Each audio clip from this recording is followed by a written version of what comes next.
ठीक है आदर्श, मैं कर दूंगी ऐड। बताओ भाई 0.0591 लॉग अपॉन में प्रोडक्ट की कंसंट्रेशन अपॉन में रिएक्टेंट की, प्रोडक्ट अपॉन में रिएक्टेंट की कंसंट्रेशन।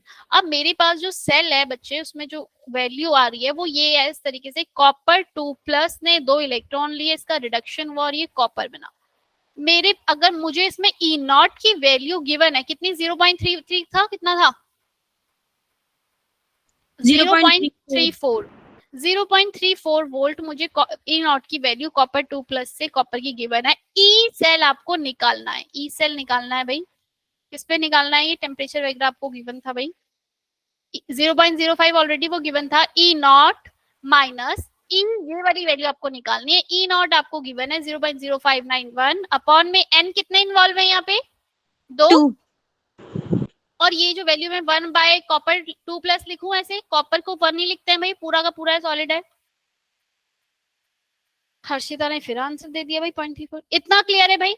अब मेरे पास, मैं ई सेल की वैल्यू निकाल लेती, मेरे पास सारी चीजें गिवन थी। ई नॉट गिवन है 0.34 माइनस 0.059, इसको डिवाइड किया, मेरे पास आंसर आया 0.2, कितना आ रहा है, 2 दूनी 4, 2 2 जा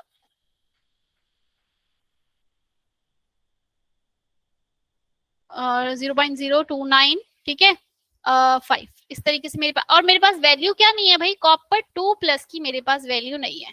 कैसे लाऊं मैं कॉपर 2+ की वैल्यू, मुझे KSP गिवन है, देख रहे हो आप मुझे क्या गिवन है बच्चे, KSP of copper hydroxide given है, लेकिन मेरे पास कॉपर KSP क्या होता है? सॉल्युबिलिटी प्रोडक्ट, हमने इक्विलिब्रियम में पढ़ा है ये। KSP is the solubility product, कोई कितना जो सॉल्युबल हुआ है, दैट इज सॉल्युबिलिटी प्रोडक्ट, जो कि मुझे क्या बताता है भाई, कोई बताएगा मुझे KSP कॉपर हाइड्रोक्साइड के लिए क्या होगा भाई। ये जो मेरे पास अरीबा कॉपर 2+ में कन्वर्ट हो गया, और ये दो इक्विलिब्रियम चैप्टर को थोड़ा सा पढ़ लेना, सॉल्युबिलिटी मतलब है क्या। ये मेरे पास डिसोशिएट होगा इस तरीके से, सब एग्री है भाई इस बात से, कॉपर हाइड्रोक्साइड जब डिसोशिएट कॉपर 2+ देगा, 2 OH नेगेटिव देगा, तो सॉल्युबिलिटी प्रोडक्ट भाई Ariba KSP is equal to, मैं इक्विलिब्रियम कांस्टेंट निकालते थे ना, कॉपर 2+ की कंसंट्रेशन OH नेगेटिव की कंसंट्रेशन का स्क्वायर, जो स्टेशियोमेट्री कोफिशिएंट है, ये आगे से ऊपर पावर में चले जाता है, तो दैट इज KSP। क्लियर है, दोनों की कंसंट्रेशन जो आयन डिसॉल्व हुए हैं उन दोनों की कंसंट्रेशन का प्रोडक्ट सॉल्युबिलिटी प्रोडक्ट। तो KSP की वैल्यू 1 × 10⁻⁻20 गिवन है। कॉपर 2+ की कंसंट्रेशन मुझे पता नहीं है, लेकिन मुझे उन्होंने पीएच दिया है कि पीएच क्या है भाई 14, पीएच 14 है, तो OH नेगेटिव की कंसंट्रेशन कितनी होगी, जल्दी से मुझे बताओ कोई। पीएच अगर 14 है तो OH नेगेटिव की कंसंट्रेशन कितनी होगी, किसी को भी याद नहीं। मैम पीएच प्लस पीओएच 14 वाला फॉर्मूला लगेगा ना? PH plus pOH is equal to में 14 होता है। पीएच अगर मेरा ऑलरेडी 14 है तो पीओएच क्या आ गया, 0। क्या मुझे आप बता सकते हो OH नेगेटिव की कंसंट्रेशन कितनी हो जाएगी, एनीवन? मैम 10। क्या antilog of 10 is 0? 1 ma'am 1। 1, very good Rahul. भाई वैशाली मुझे अच्छी तरीके से याद है, पिछली क्लास में हमने इतनी बार मतलब जब ये क्वेश्चन करवाया था उस टाइम पे हुई थी इस बारे में बात, है ना। पीओएच 0, पीओएच मतलब क्या, माइनस का लॉग OH नेगेटिव की कंसंट्रेशन इक्वल टू 0, और इस बात का मतलब क्या कि माइनस का निशान उधर भेजूं और OH नेगेटिव को अकेला छोड़ूं, लॉग को उधर ले जाके क्या करूंगी, एंटी लॉग ऑफ -0। आंसर क्या आएगा बच्चे, मैम 1। 1, ठीक है। माइनस माइनस का 0 इसका कोई काम नहीं है, वो 0 ही है, क्योंकि तो एंटी लॉग जो होता है आपका इसका 0 का वो 1 होता है। तो OH नेगेटिव की जो कंसेंट्रेशन आ गई बच्चे वो क्या आ गई, 1। तो अगर मैं यहाँ OH नेगेटिव की जगह 1 लिख दूं, स्क्वायर कर दूं, तो कॉपर 2+ की कंसेंट्रेशन आ गई 1 × 10⁻⁻20। Yes ma'am. अब मुझे बस 1 × 10⁻⁻20 इस जगह पुट करना है, क्योंकि मेरे पास यही नहीं था, कॉपर 2+ आ गया, यहाँ पुट करना है और सॉल्व कर देना है। क्लियर है, हम जहाँ अपना लॉग यूज करते हैं क्या बच्चे, जहां मैंने ये, एक मिनट 0.025 यहाँ पे क्या आना था इसके साथ भाई? लॉग भी आता है ना? क्या बच्चे? क्या क्या क्या क्या क्या पूछ रही है रीबा? अब दिख रहा है सारा एक साथ? और मैम 10 की पावर 19 आएगी। 10 की पावर 19 आएगा? कहाँ पर? लॉग? हाँ मैम, आपने 1 × 10 की पावर 20 लिख रखा है ना। हाँ क्यों? केएसपी की वैल्यू क्या गिवन थी? 19? 20 तो गिवन थी, 19 कैसे आ जाएगी? बोलो भाई, किस मतलब बताओगे तो सही कि मैम इसलिए आएगी इसलिए बोल रहे हैं करके। मैम, हम कंफ्यूज हो गए। किस चीज में बच्चे? क्या बताओ, रिपीट करना है? कहाँ से करना है? क्या नहीं समझ में आया? एक साथ देखो जरा क्वेश्चन कैसे किया है मेरे पास। अब दिख रहा है ये इतना जूम मतलब छोटा हो गया तो? No ma'am. नहीं दिख रहा? चलो फिर तो मुझे जूम ही करना पड़ेगा। मेरे पास बच्चे क्या क्या चीजें थी मेरे पास? कॉपर, ये क्वेश्चन इस तरीके से, क्वेश्चन को पढ़ो ध्यान से। अब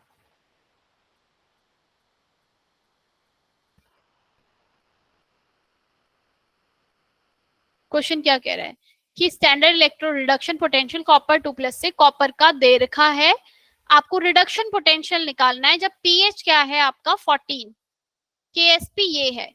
तो मेरे को ई सेल की वैल्यू निकालनी। ई सेल और ई नॉट सेल में डिफरेंस पता है ना क्या होता है? ई नॉट होती है आपकी स्टैंडर्ड कंडीशन में, और ई सेल होता है आपका कोई भी चेंजेस हो गया, टेम्परेचर चेंज हो गया या फिर आपका कंसंट्रेशन चेंज हो गई, है ना? ई नॉट कब है? 1 मोलर कंसंट्रेशन के अंदर, और जब आपकी कंसंट्रेशन वगैरह कुछ भी चेंज हो गया तो वो आपको ई सेल वहां पर निकालना पड़ता है।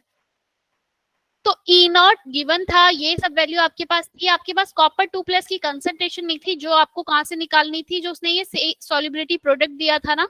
सॉल्युबिलिटी प्रोडक्ट ये होता है हमारा, हमने ये उसमें करा है इक्विलिब्रियम चैप्टर में।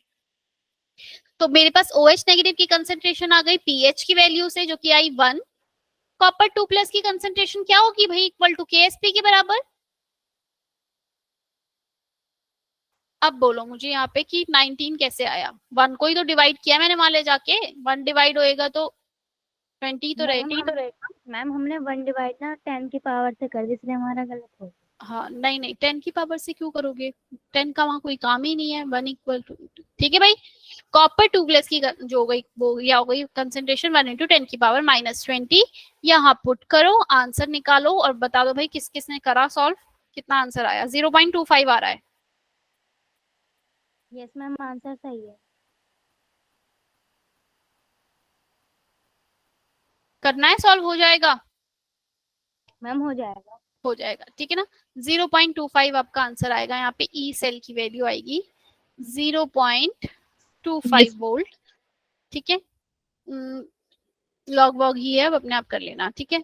अब जरा हम आइसोमर्स के बारे में बात कर रहे थे, तुम सबने इलेक्ट्रोकेमिस्ट्री स्टार्ट कर दिया, बट थोड़ा बहुत तुम लोगों का भी वो नहीं है भाई, तुम्हें टेंशन हो रही होगी अब एग्जाम देने आना है। नहीं बिल्कुल आदर्श नहीं, मेरे को बिल्कुल कॉल नहीं कर सकते आप। अरे मैं कितने बच्चों का कॉल अटेंड करूंगी ऐसे, है भाई? हाँ पूजा। मैम आपने कैसे मना करा, मुझे लगा आप हाँ कह रहे हो। नहीं नहीं भाई, मतलब ये कह रही हूँ कि हाँ हाँ बिल्कुल नहीं भाई, नहीं। कितने बच्चों को अटेंड करूंगी मैं? और मैं ग्रुप पे इतने क्या बात करनी है?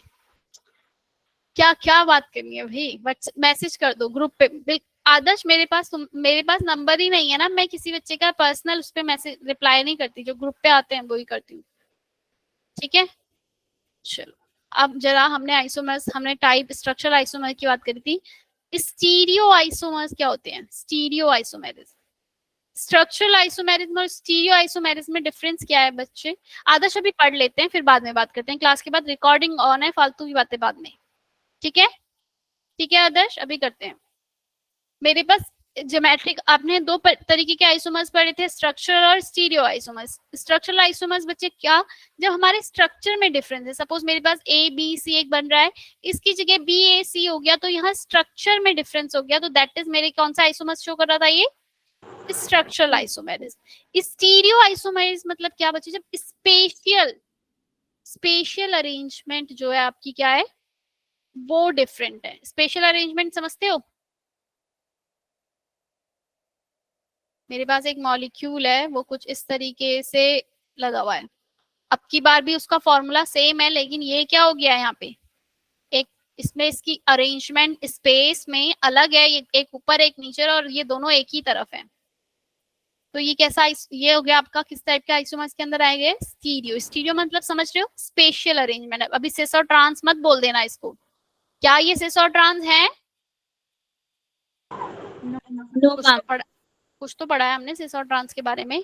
स्टीरियो आइसोमेरिज्म के अंदर हमारे पास दो तरीके के आइसोमर, कन्फॉर्मेशनल आइसोमेरिज्म और कॉन्फिगरेशनल। ठीक है, अब ये कन्फॉर्मेशनल क्या है, कॉन्फिगरेशनल क्या है, अभी हम पढ़ेंगे इसके बारे में डिटेल में कि क्या होता है कॉन्फिगरेशनल और कन्फॉर्मेशनल आइसोमेरिज्म। कॉन्फिगरेशनल आइसोमेरिज्म के अंदर हमने इसको डिवाइड किया गया है भाई किसमें, एनेंशियोमर और डायस्टीरियोमर। इनेंशियोमर मतलब क्या होता है, कहीं पढ़ी है ये टर्म पहले? डायस्टीरियोमर्स या फिर इनेंशियोमर, सुना है पहले ये टर्म कहीं? इनेंशियोमर, इनेंशियोमर्स माने बच्चे क्या, जब मेरे पास कोई भी यहाँ पे कोई भी वो कंपाउंड है, इसकी ठीक मिरर इमेज, मतलब अगर मिरर इमेज यहाँ बन रही है तो ये कैसा होगा आपका, किस टाइप का होगा वो, इनेंशियोमर। डायस्टीरियोमर कब, जब वहां पर आपकी मिरर इमेज नहीं बन रही हो, तो दैट इज डायस्टीरियोमर। मेरा ज्योमेट्रिकल आइसोमेरिज्म जो आता है, ज्योमेट्रिकल आइसोमेरिज्म वो किसके अंदर आता है, डायस्टीरियोमर के अंदर। वहां मिरर इमेज नहीं बन रही। ज्योमेट्रिकल आइसोमेरिज्म, ज्योमेट्रिकल आइसोमेरिज्म दो तरीके के होते हैं भाई, सिस और ट्रांस। क्या मेरे पास ये कंपाउंड है, क्लोरीन, क्लोरीन, ये ब्रोमीन, ये हाइड्रोजन, ये हाइड्रोजन, यहाँ पे भी ब्रोमीन करो। क्या मेरा ये कंपाउंड ज्योमेट्रिक कौन सा आइसोमर शो कर रहा है, ज्योमेट्रिकल आइसोमर शो कर रहा है? बस यही गलती मत करना, ज्योमेट्रिकल आइसोमेरिज्म की पहली कंडीशन है भाई ये नहीं कर रहा। क्या होना चाहिए, मैं मेरा जो मेरा बॉन्ड है बीच में वो क्या होना चाहिए, रेस्ट्रिक्टेड रोटेशन, रेस्ट्रिक्टेड रोटेशन। भाई सिंगल बॉन्ड है बीच में, मेरे पास एक बॉन्ड सिंगल बीच में अगर लगा है, मैंने एक इस तरफ को फिक्स किया, इस वाले एक कार्बन को मैंने यहाँ पे ये फिक्स किया आपने, और दूसरी तरफ से मैंने क्या किया, इस वाले को रोटेट किया, इजीली हो जाएगा, रबड़ की तरह घूम जाएगा भाई ऐसे ऐसे। दोनों के बीच में सिग्मा ही तो बॉन्ड है यहाँ पे। सिग्मा बॉन्ड कैसे बनता है भाई, ये पाई ऑर्बिटल एक और एक दूसरा पाई ऑर्बिटल, एक को मैंने यहाँ पे फिक्स कर दिया, दूसरा वाला जो है इसको रोटेट कर दिया, हो जाएगा ना रोटेट इजीली ये। बोलो भाई, इसके बाद जब ये रोटेट हो सकता है तो इसमें सिस या ट्रांस नहीं होगा। ज्योमेट्रिकल आइसोमेरिज्म की पहली कंडीशन क्या है, रेस्ट्रिक्टेड रोटेशन होनी चाहिए, मतलब वो रोटेट नहीं अगर मैं पाई बॉन्ड इसके बीच में बना दूं एक कंपाउंड,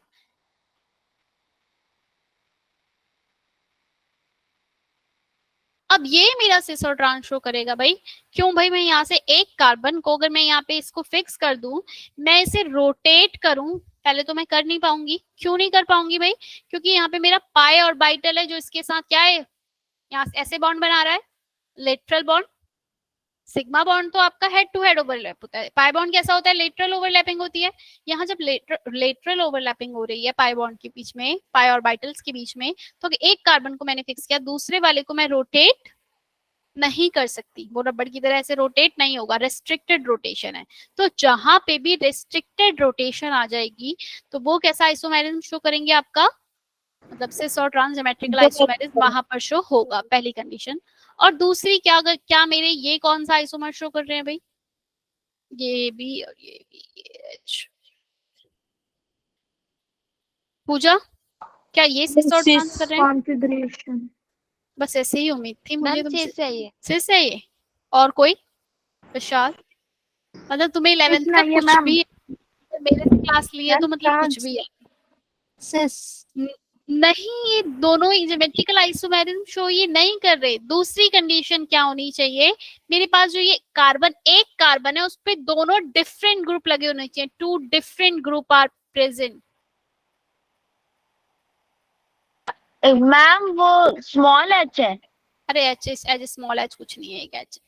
जैसे ही आपने देखा कि जो कार्बन है उस पे दोनों, वो एक स्टीरियो सेंटर बोलते हैं, इस टर्म का यूज करते हैं, स्टीरियो सेंटर। मतलब जो कार्बन है वो दोनों जो उसके दूसरे जिन जो ग्रुप उस पे लगे हुए हैं, ये वाला ग्रुप और ये वाला ग्रुप, ये दोनों क्या होने चाहिए आपके, अलग होनी चाहिए। समझ रहे हो? अगर एक कार्बन के पास भी सेम, ऐसा क्यों? अगर एक कार्बन के पास भी सेम हो गया तो वो सिस और ट्रांस नहीं शो करेंगे। अच्छा, बाई चांस मैं इसे रोटेट कर भी दूं, ये रोटेट अगर मैं इसको यहाँ से करूंगी पहले, है ना, तो ये सेम ही तो कंपाउंड रहेगा, रोटेट करने के बाद चेंज हो रहा है कुछ? वो कह रहा है रोटेट करने के बाद जो कंपाउंड की ओरिएंटेशन है वो बदल जाएगी, रेस्ट्रिक्टेड रोटेशन रहेगी तो। मतलब बीच में अगर रेस्ट्रिक्टेड रोटेशन रहेगी, अगर मेरे पास ये सिस और ट्रांस है, CH3 यहाँ से, अब मैं इसको अगर रोटेट करूंगी, भाई रोटेट करो इसे, तो ये CH3 नीचे आ जाएगा इसका रोटेशन के बाद, सिस बन जाएगा ना ये रोटेशन के बाद।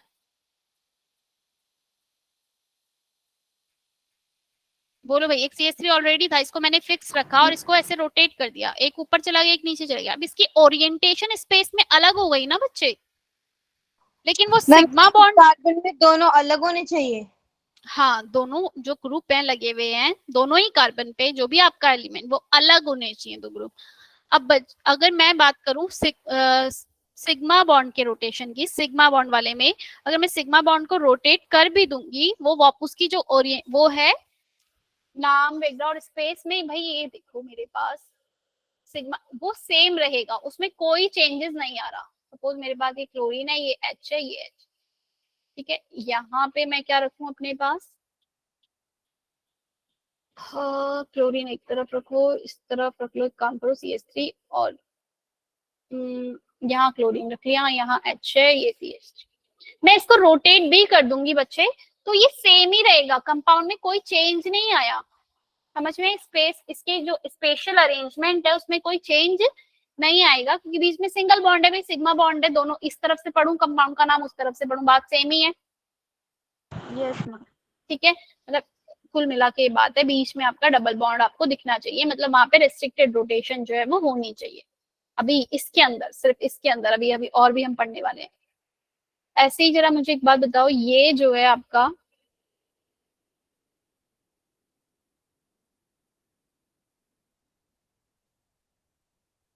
कैसा है? मैम सिस मैम ज्योमेट्रिकल नहीं है। नहीं है?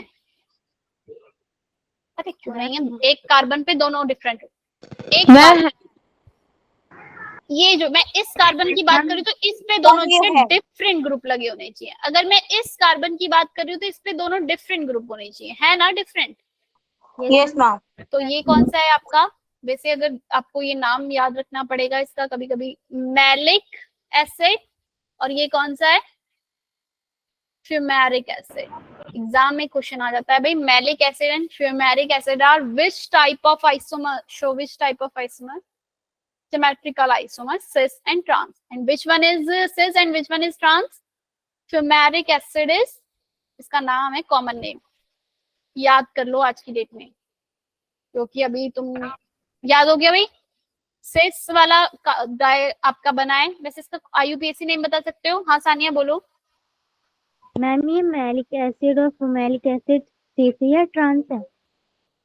आप मुझे बताओ कौन सा वाला सिस है, कौन सा वाला ट्रांस है? दोनों अलग अलग है मुझसे।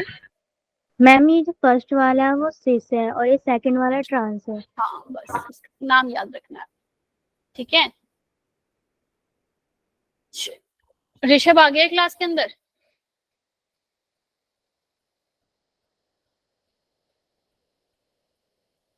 चलो आगे बताओ मुझे जरा कि अगर मेरे पास मैलिक एसिड कौन सा है, फ्यूमेरिक एसिड कौन सा, याद हो गया? इसका कॉमन नेम पूछा था, IUPAC नेम पूछा था मैंने। एक तो मैं कभी कभी 1,4 इथेनोइक एसिड, नहीं थोड़ा सा और, इथेनोइक, 1,4 इथेनोइक। एक टर्म और भूल गए भाई, मैम हाँ डायोइक। नहीं 1,4 भी नहीं। ओके इथेनिक नहीं भाई, नहीं नहीं नहीं, नहीं। और कोई कोशिश करो भाई नाम बताने की।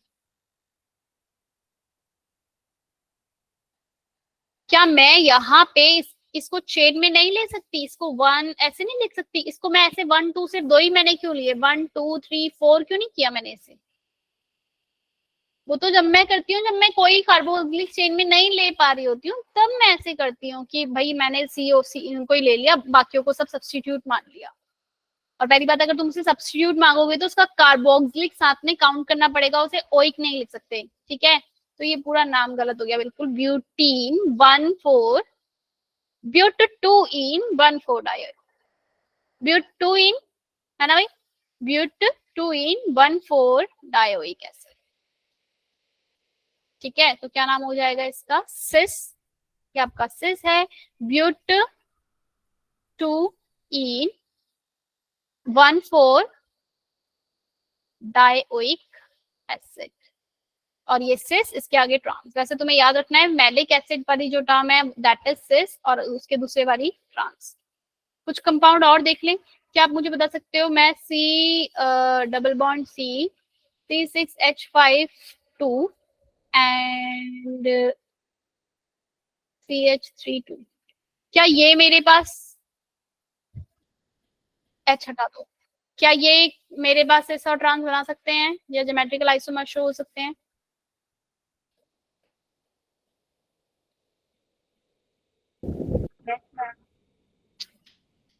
ओपन करके स्ट्रक्चर को बना के देखो भाई, कैसे कह दिया तुमने? हाँ, मैम नहीं कर सकते।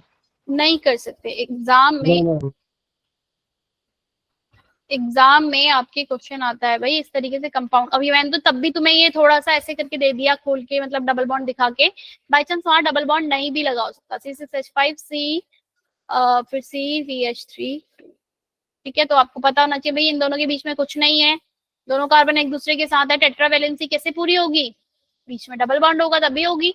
दो यहाँ पर है C6H5 ऐसे ही यहाँ पे एक CH3 और ये भी एक CH3। भाई एक ही कार्बन पे दो एक सेम ग्रुप है, 1 और 2 दोनों सेम ग्रुप है, तो क्या ये मेरा बनाएगा ज्योमेट्रिकल आइसोमेरिस? No ma'am. नहीं बनाएगा। क्लियर है?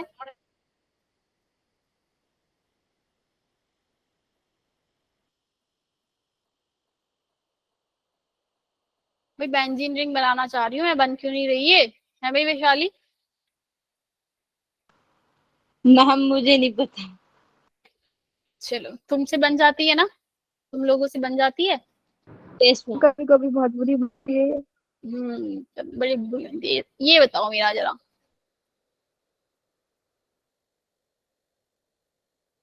मैम कैसा? मैम किसका तो डिफरेंट क्या क्या क्या अरीबा?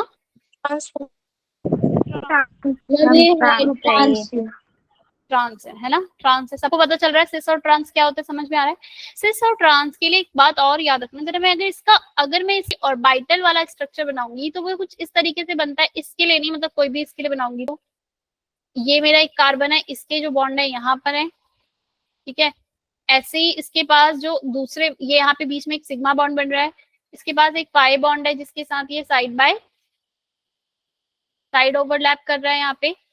और जो बाकी के ग्रुप है वो कैसे लगे हैं इस पे?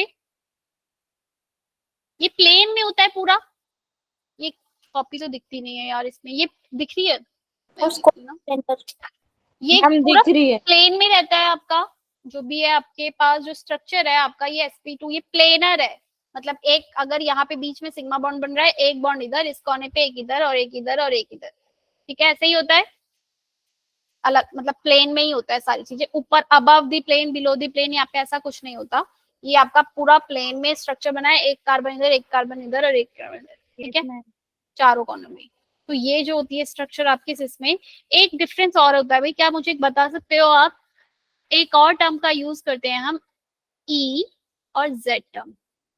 अगर मेरे पास यही एक मॉलिक्यूल है, यहाँ पर लिखा है क्लोरीन या ब्रोमीन है, यहाँ H है और यहाँ CH3 है, क्या यहाँ पे मैं बता सकती हूँ कि कौन सा सिस और कौन सा ट्रांस?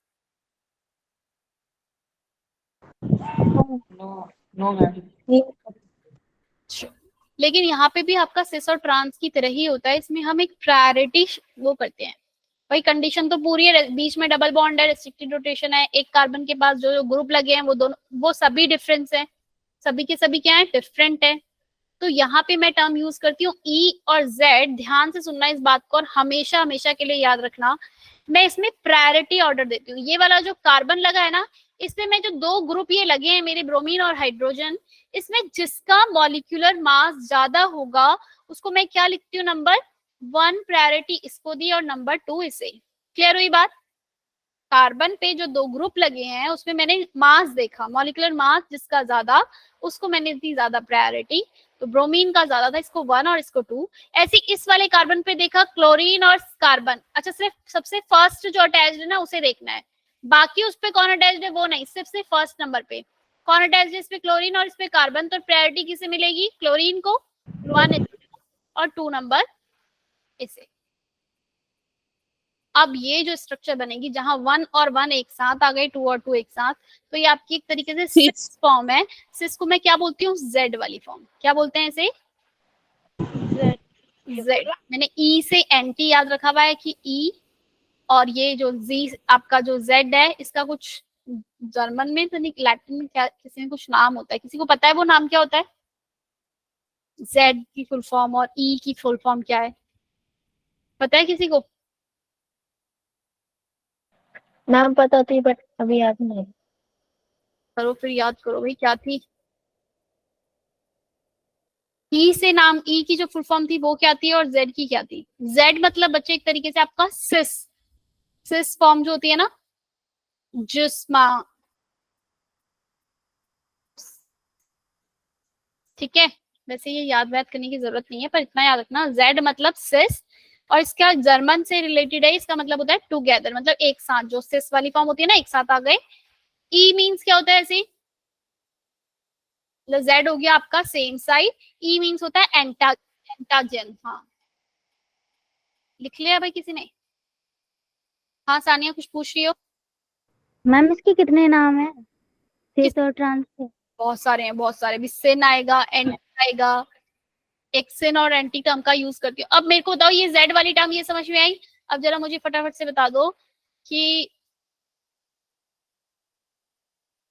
NH2OH ये क्या है, एंटाजन है या फिर ई है या फिर जेड फॉर्म है, एग्जाम में पूछी जाती है। ओके आदर, ई और जेड को रिपीट। पहले मुझे बाकी बच्चे जिन्हें समझ में आया है वो बताओ जरा, ये ई वाली फॉर्म होगी या जेड वाली फॉर्म होगी? भाई सिस और ट्रांस में देख, ई वाली फॉर्म। ई फॉर्म है। अब कैसे बताया ई ए करके ऋतु? चलो बस करो मत बताओ, ई जेड मुझे पता चल गया, तुम सबने अब एक के साथ एक पीछे से, अब किसी की हिम्मत नहीं होगी कि जेड लिख दे। चलो जरा अब देखते हैं भाई आदर्श कैसे देखना है। मैंने ये वाला कार्बन देखा और इस कार्बन पे मेरे पास जो ग्रुप लगा हुआ है ना, ये मतलब ये OH लगा है, यहाँ आयोडीन। इस कार्बन पे जो दो ग्रुप लगे हैं इनका मॉलिक्यूलर मास देखो किसका ज्यादा होता है, आयोडीन। आयोडीन का मास ज्यादा होता है, तो नंबर 1 प्रायोरिटी मैं आयोडीन को दूंगी और 2 इसको दूंगी। ऐसे ही मैं इन दोनों में देखूंगी भाई, तो कार्बन और नाइट्रोजन में किसका ज्यादा रहता है, नाइट्रोजन। नाइट्रोजन का ज्यादा रहता है, तो नंबर 1 प्रायोरिटी इसको मिली, और कार्बन का कम होता है तो उसको मिली नंबर 2 प्रायोरिटी।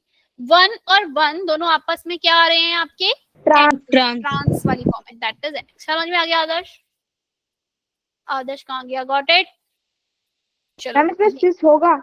ई सिस कैसे हो जाएगा, इसको पलट दो ये सिस हो जाएगा, नहीं समझे? समझ गया मैम। रोटेट हो जाएगा तो CH3 नीचे आ जाएगा, प्रायोरिटी ऑर्डर चेंज हो जाएगा, CH3 यहाँ नीचे आ जाएगा, NH2 ऊपर चला जाएगा। मैम ये समझ में आया, रोटेट हम किसको कर सकते हैं? अरे एक को फिक्स रखा दूसरे को रोटेट किया, नहीं समझ में आ रहा तो छोड़ दो, बस डबल बॉन्ड बीच में रोटेट हो जाएगा, रोटेट हो जाएगा, स्पेशल अरेंजमेंट चेंज हो जाएगी। सिंगल बॉन्ड क्या में भी हो बच्चे? जाएगा, सिंगल बॉन्ड में भी रोटेट हो जाएगा? नहीं होगा, वही तो बताया, सिर्फ डबल बॉन्ड देखा तो। अरे वाह, सिर्फ और सिर्फ बीच में double bond, restricted rotation, double या ट्रिपल जो भी है आपका। मुद्दा डबल बॉन्ड का नहीं है, ऐसे बहुत सारे भी और भी कंपाउंड लिखवाऊंगी मैं जो डबल नहीं है लेकिन फिर भी वो आपका रेस्ट्रिक्टेड रोटेशन शो करते हैं, तो उनको हम सिस और ट्रांस करते हैं। पहले बताओ इतना समझ में आ गया ई और जेड के केस में। अब जरा एक और जरा एग्जांपल करते हैं ई और जेड के लिए।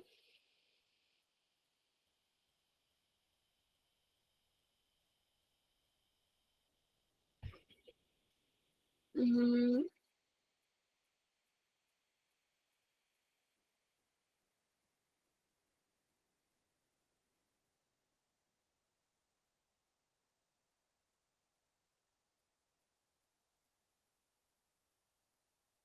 ये बताओ जल्दी से मुझे ई जेड क्या बनेगा। Ma'am Z. Yes ma'am Z. चलो प्रायोरिटी ऑर्डर देते हैं। फर्स्ट वाले कार्बन पे जो लगा हुआ है नाइट्रोजन और ऑक्सीजन की अगर मैं बात करूं भाई कौन सा ज्यादा प्रायोरिटी है, ऑक्सीजन या नाइट्रोजन? क्योंकि नाइट्रोजन ऑक्सीजन। ऑक्सीजन इन दोनों में बताओ जरा, दोनों तरफ नाइट्रोजन है, ये भी नाइट्रोजन लगा ये भी नाइट्रोजन लगा है, कौन सा वाला देखूंगी? मैम बट नीचे वाला होगा। नीचे वाला नंबर 1 प्रायोरिटी, क्योंकि अगर पहला वाला सेम है तो उसके अगला जो उस पे अटैच्ड है मैं उसको देखूंगी। ठीक है, तो ये वाला जो है मेरा 1 और ये मेरा क्या हो जाएगा 2 प्रायोरिटी। क्लियर है? तो ये कैसा शो कर रहा है आपका टू Z। कैसे है? अरीबा नाइट्रोजन दोनों तरफ नाइट्रोजन था, ये भी नाइट्रोजन ये भी नाइट्रोजन, पर इस नाइट्रोजन से एक CH थी। अब अगर मेरा फर्स्ट सेम है तो मुझे उसका दूसरा वाला जो अटैच है वो देखना है। हाइड्रोजन अटैच है, हाइड्रोजन हाइड्रोजन और CH3 में किस कार्बन में किसका मास ज्यादा होता है? कार्बन का, यस मैम। है ना अरीबा? तो प्रायोरिटी मैंने इस वाले को दी, 1 नंबर इसको दिया। नेक्स्ट और कोई एग्जांपल देखते हैं एक और। अब आपके पास एक कंपाउंड है, इसमें आपका C डबल बॉन्ड C करके कुछ लगा है, यहाँ पे C ट्रिपल बॉन्ड C लगा हुआ है।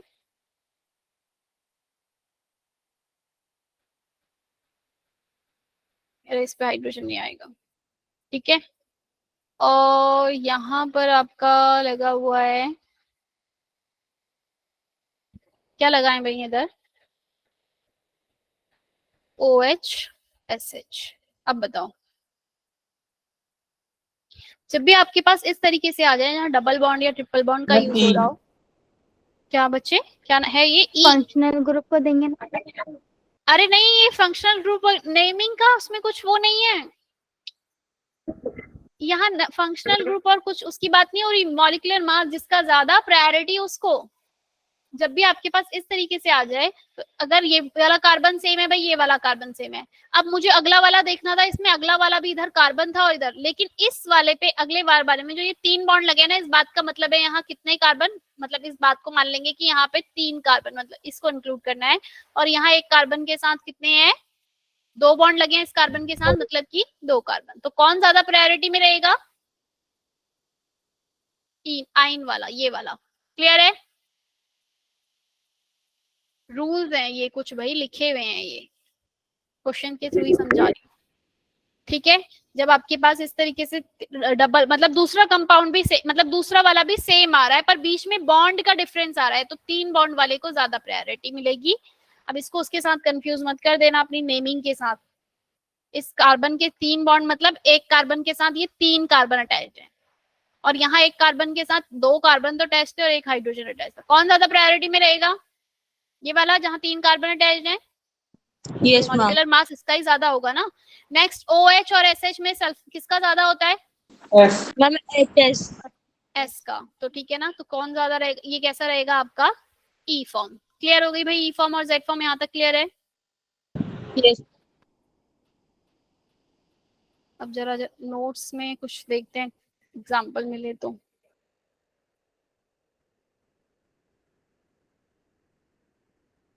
एक और कंपाउंड रह गया आपका इसके अंदर।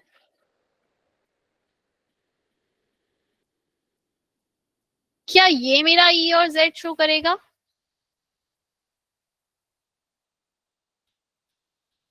क्या ये E और Z शो करेगा? अगेन वही बात भाई, सिस और ट्रांस मैम शो नहीं कर सकता है, एक कार्बन पे दो डिफरेंट ग्रुप नहीं है, एक ही ग्रुप लगा हुआ है। क्लियर है? मैं इसको रोटेट कर भी दूंगी तो मेरे पास सेम ही मॉलिक्यूल निकल कर आएगा, ना कोई सिस रहेगा ना कोई ट्रांस, है ना। डी के रिस्पेक्ट में ये फिर भी CH3 रहेगा, तो ये सिस और ई या जेड सिस और ट्रांस शो नहीं करेगा। क्लियर है ये बात? अब यहीं पे C2H5 लगा दो। अब बताओ मुझे ये सिस है या ट्रांस, प्रायोरिटी सेट करूं।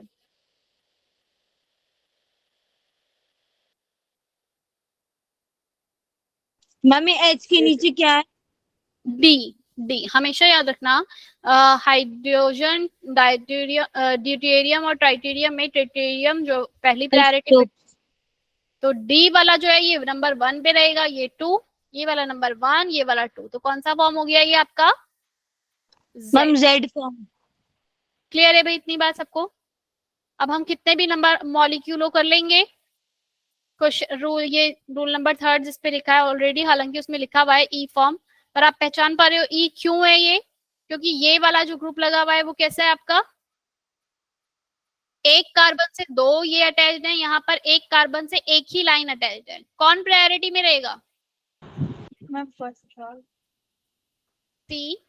CH3, यहाँ दो हैं, ये कार्बन, ये CH2 और ये आपका CH2 CH3, ठीक है। यहाँ से यहाँ पे लिख दो CH2 CH2 CH2 CH3, but यहाँ पे लगा लो आप कार्बन के साथ आपका ट्रिपल बॉन्ड C। बताओ भाई क्या रहेगा ये?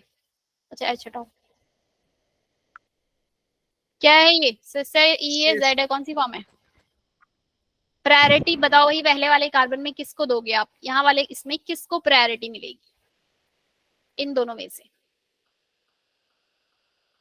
ऊपर वाला या नीचे वाला? मैम ऊपर वाले पे। ऊपर ऊपर वाले को मिलेगी, क्योंकि ये एक कार्बन से दो का CH, ये अगर मैं इसको खोल के लिखूं तो ये ऐसे होएगा, एक CH3 यहाँ और एक CH3 यहाँ, ऐसे लिखा था ना वो CH3 2। मतलब आप जो 11th क्लास में पढ़ते थे ना, ओपन करना स्ट्रक्चर की, वो जो एक्सपेंडेड फॉर्म होती है वो बनाना, वो आपको पता होनी चाहिए। अगर आप कह दोगे भाई C के बगल में CH3 2 लिखा है, तो आपने इसको CH3 और CH3 फिर ऐसे लिख दिया तो गलत हो जाएगा। पता है ना, उसे नहीं होता ये एक्सपेंडेड फॉर्म। तो ये एक कार्बन से मेरा दो CH3 यहाँ पर अटैच्ड है, जबकि यहाँ एक कार्बन से दोनों तरफ कौन अटैच्ड है? हाइड्रोजन। और फिर तो प्रायोरिटी किसे मिलेगी? इसको नंबर 1, इसको नंबर 2। इन दोनों में से बताओ किसे मिलेगी प्रायोरिटी? नीचे वाले को। नीचे वाले नीचे ट्रिपल वाले बॉन्ड को। वाले को, क्योंकि यहाँ एक कार्बन के बाद दूसरा कार्बन अटैच है, जबकि यहाँ इसी कार्बन से, अगर मैं इसको खोल के, मतलब वैसे करना नहीं होता पर एकदम थोड़ा सा प्रायोरिटी को याद करने के लिए, कि एक कार्बन मतलब तीन, उसको 3 गुना मॉलिक्यूलर, ये 3 बॉन्ड इसको मान लिए। समझ में आ रही है ना बात? वो एक्चुअल में ऐसा है नहीं, कभी तुम्हें भी इसकी एक्सपेंडेड फॉर्म बनाने को बोल दे तो तुम इसके 3 कार्बन खोल के दिखा दो। रूल है ये एक तरीके से याद करने का, ठीक है। तो इन दोनों में से जो प्रायोरिटी है वो किसको मिलेगी? 1 नंबर इसको और 2 नंबर इसे। कौन सी फॉर्म बनी है आपकी? ई फॉर्म, एंटाजन, ई फॉर्म। मैम ये वाला समझ नहीं आया, 1 और 2 कैसे करा किसको ट्रिपल वाले बच्चे? में? इस वाले को, इधर मैम वाले ट्रिपल को, बॉन्ड वाले में। इस वाले को कैसे किया? आप बताओ मुझे, क्या देती हैं आप इसको? नीचे वाले को करती। मैंने बताया ना, आप इस कार्बन को वो करोगे, ये मानोगे कि ये वाला कार्बन 3 बॉन्ड लगे हैं यहाँ, मतलब यहाँ पे 3 तरफ कार्बन अटैच्ड है इस पे। यही तो मतलब है भाई, ये वाला बॉन्ड कार्बन से ही अटैच्ड है, इसका दूसरा वाला बॉन्ड भी कार्बन से ही अटैच्ड है, तीसरा वाला बॉन्ड भी कार्बन से ही अटैच्ड है। लेकिन यहाँ पर अगर मैं इसे ओपन करूं, CH2 लिखा था, यानी कि एक कार्बन से दूसरा वाला तो कार्बन अटैच्ड है, लेकिन बाकी ये कौन अटैच्ड है इसके साथ में? हाइड्रोजन। किसका मास ज्यादा होगा? जब 3 कार्बन अटैच्ड है, या 2 हाइड्रोजन और 1 कार्बन अटैच्ड है तब? नहीं बात समझ में आई अरीबा? 2 हाइड्रोजन अटैच्ड है या 3 कार्बन? 3 कार्बन अटैच, ये वाला बॉन्ड एक कार्बन है, ये वाला बॉन्ड फिर कार्बन, ये वाला बॉन्ड कार्बन, ठीक है। तो हाँ ठीक है, गुड। तो अब ये आपको सिस ई और जेड फॉर्म जो उसके सारे जो रूल्स हैं वो बता दिए हैं। मल्टीपल बॉन्ड होंगे तो कैसे करना है?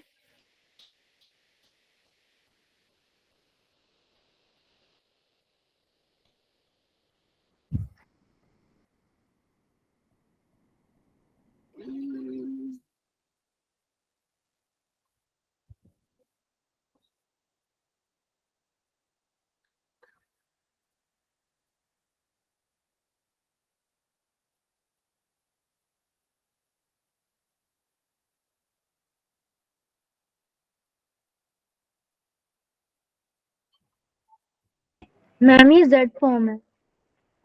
अरे बनाने तो दो मैम को पहले, बताओ अब बताओ। मैम मैम ई फॉर्म है। फर्स्ट वाले में प्रायोरिटी किसको दी, इस दोनों में? मैम फर्स्ट वाले को। ऊपर वाले को प्रायोरिटी दी है, 1 नंबर इसको, फिर 2 नंबर इसे। क्लियर है भाई इतनी बात? Yes ma'am. इन दोनों में प्रायोरिटी किसे देंगे? नीचे वाले को। मैम नीचे वाले को। नीचे वाले को 1 और 2 वाले को। तो ये कौन सी फॉर्म हो गई आपकी? ई फॉर्म। ई फॉर्म ट्रांसमिट, ठीक है। अब ऐसे ही अगर आपके पास एक कंपाउंड बनता है मेरा, हम ये रिएक्शन करते हैं, CH2 डबल बॉन्ड O की रिएक्शन करवाते हैं NH2OH से, तो एक बॉन्ड बनता है CN H2O, यहाँ से रिमूव किया, यहाँ बना OH, और ये आपका CH2, ये मेरा बनता है एल्डोक्साइन, बोलते हैं इसे एल्डोक्साइन, ठीक है। क्लियर है भी? एल्डोक्साइन कैसे बना? एल्डिहाइड लिया, ये आपका क्या बोलते हैं इसको, किसी को नाम पता है इसका? इन दोनों को अगर आपने लिया, इसमें से वाटर मॉलिक्यूल रिमूव करवाया, ये क्या मेरी सिस और ट्रांस, इसमें हम वर्ड टर्म का यूज करते हैं सिन और एंटी। क्या यूज करते हैं यहाँ पे? हम टर्म का यूज करते हैं सिन और एंटी। क्या ये शो करेगा मेरा सिस या ट्रांस? बताओ भाई, पता चल रहा है कुछ?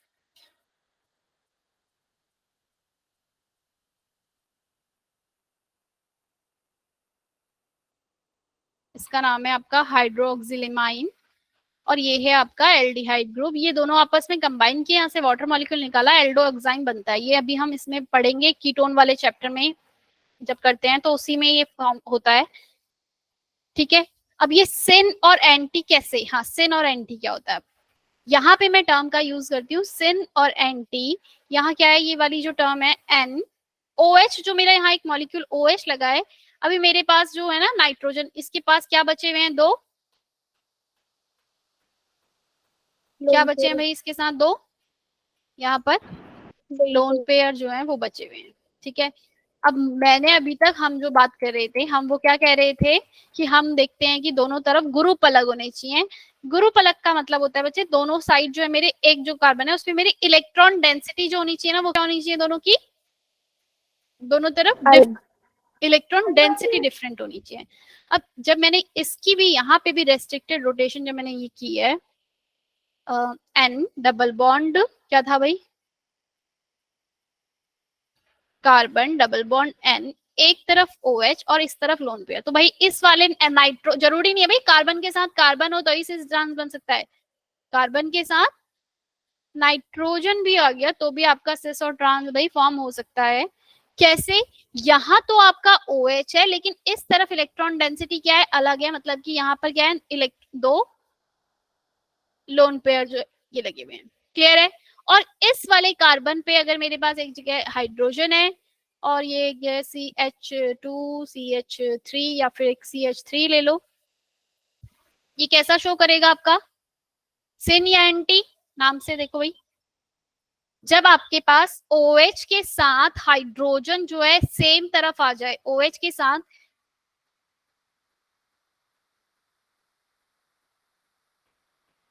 OH के साथ अगर आपके पास जो है same side, if unsymmetrical ketoxime OH and the alphabetically alkyl present on the same side of double bond, मतलब ये वाले जो एक दूसरे के सामने, भाई रुक जाओ मुझे खुद कंफ्यूजन हो गया है, एक मिनट।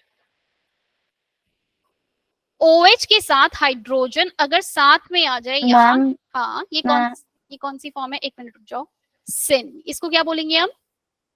सिन फॉर्म। कौन सी है सिन फॉर्म? जब OH और हाइड्रोजन दोनों एक तरफ आ जाए। हाँ बोलो, कौन बोल रहा है भाई? मैम हैंग हो रहा है, कुछ हैंग? कभी ब्लॉक हो रहा है, कभी कुछ, तो मैं लीव कर दूं? बिल्कुल बिल्कुल लीव कर लूं, ठीक है, थोड़ा सही रहेगा। तो सिन और एंटी फॉर्म मेरी कब हो रही है भाई? यहाँ पर मेरे पास जो दो डिफरेंट, अगर मेरे पास डबल बॉन्ड बीच में यहाँ पर है, इलेक्ट्रॉन डेंसिटी दोनों तरफ अलग होनी चाहिए। तो हाइड्रोक्साइन के लिए जब भी मैं ये भी, जब भी तुम्हारे को एल्डोक्साइन या कीटोक्साइन आपके पास बना है, तो क्या टर्म यूज करी जाएगी? सिन और भाई सिन और एंटी टर्म का यूज होगा। क्लियर है भाई इतनी बात? कहाँ गए? Yes ma'am. Yes ma'am. चलो गुड। ऐसे ही अगर आपके पास दो फिनाइल रिंग लगी हुई है, नाइट्रोजन बॉन्ड है, डबल बॉन्ड बीच में, दोनों तरफ फिनाइल है, तो ये तो ना मुझे इसी से दिख रहा है दोनों लोन पेयर जो है एक तरफ आ गए, फिनाइल ग्रुप एक तरफ आ गया, तो मैं क्या बोलूंगी इसे? कौन सी फॉर्म होगी ये? सिन एजो कंपाउंड के लिए। ऐसे ही जब आपके पास एजो कंपाउंड है और दोनों के दोनों फिनाइल ग्रुप अपोजिट एक दूसरे के साथ इस तरीके से लगे हुए हैं, तो ये कौन सी फॉर्म होगी आपकी? एक बार लोन पेयर यहाँ है, दूसरा लोन पेयर इस तरफ हो गया, और ये फिनाइल है और इधर फिनाइल या CH3 कुछ भी है, तो आप क्या बोलोगे कौन सी फॉर्म है आपकी? एंटी। यहाँ पे हम टर्म का यूज करते हैं एजो के लिए, और ऑक्साइम के लिए हम टर्म यूज करते हैं सिन और एंटी। ठीक है, 1 2 1 2। चलो अब आ गए जरा साइक्लिक कंपाउंड। मेरे पास जब तुम यहाँ साइक्लिक कंपाउंड देखोगे, ये कौन सी फॉर्म है बच्चे? इधर देखना।